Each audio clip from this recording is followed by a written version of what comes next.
Thank you for joining us for another episode of studentrentertips.com. My name is Sam. Today in our episode we're going to be talking about notice to move out. More specifically, we're going to be talking about a tenant's notice to end the lease or to move out, and the landlord's notice to effectively end the lease. Now, most of us generally sign a one-year lease, so absent extraordinary circumstances, landlords can't just give you written advance notice telling you need to move out.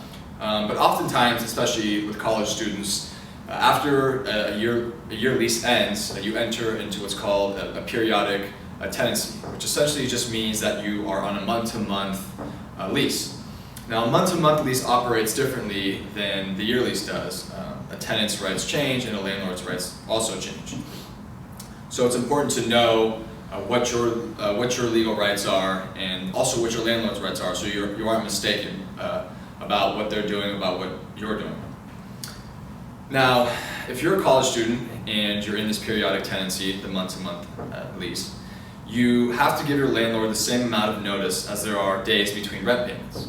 So basically that means that if you pay on the first of the month, then you have to give your landlord 30 days notice, because in a month from now, that'll be when you make your next payment.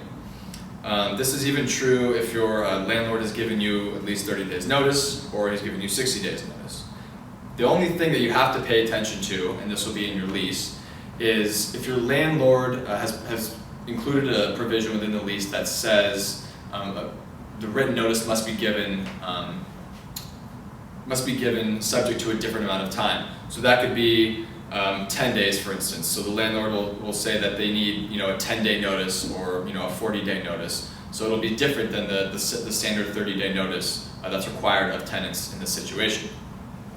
Now, a tip that we want to provide you with, and this is something that college students should especially pay attention to, is date the notice that you're sending out. It's important to make sure that you do this because it provides you with, if nothing else, a security blanket if your landlord tries to call you on when you gave him notice about your intentions to move out. If nothing else, it just provides you with extra security. Keep it for your records. Make a copy of the notice. This is very important. You may send a notice off, you may date the notice, but your landlord may claim they never got it. If you have a copy of this, that's even better. There's two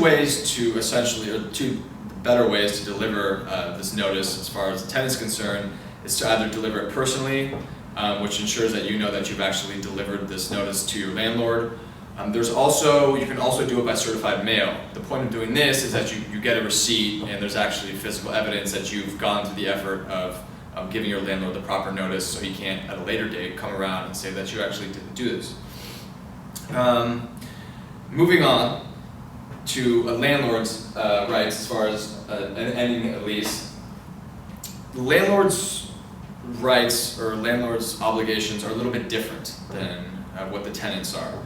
In most circumstances, the landlord has to give the tenants a 60-day notice that the tenancy is going to end as long as the tenants have lived in the unit for a year or longer. Now, if the tenants haven't lived in the unit for a year, if they lived in there for less than that amount of time, a landlord actually only has to give 30-day notice. So college students, renters in these situations aren't afforded the 60-day notice. This is important to understand because you don't want to find yourself thinking you deserved a 60-day notice when in actuality you guys have lived in the unit less than a year.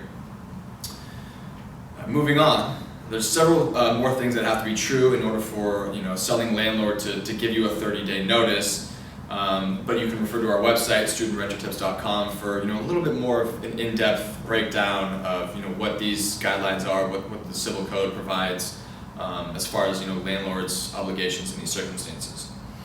Now, I think as a college student, we've all been in situations where if we've received a notice like this, the first thing you think is why? What have I done? What's wrong? What's caused this?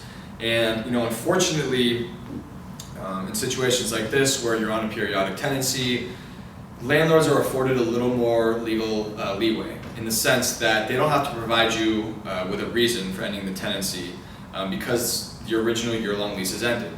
Now being on the periodic tenancy, they can just provide you with the aforementioned fixed 60 or 30-day notice. For issues such as, if the landlord's giving you a 60-day notice, but you want to leave sooner, in those situations you can give the landlord the same amount of notice as mentioned before, as far as the amount of days in between each rent payment. And you also need to leave the unit before the actual termination date, which the landlord originally had suggested. This would effectively end your lease and your tenancy in the unit. For any other issues such as if your landlord's giving you a 30 or 60-day notice, but you want to stay in the property, for issues such as that, visit the website studentrentertips.com, and we'll give you a little bit better breakdown and analysis of sort of what you can do in those situations. So thank you again for tuning in with us, and stay tuned for the next episodes.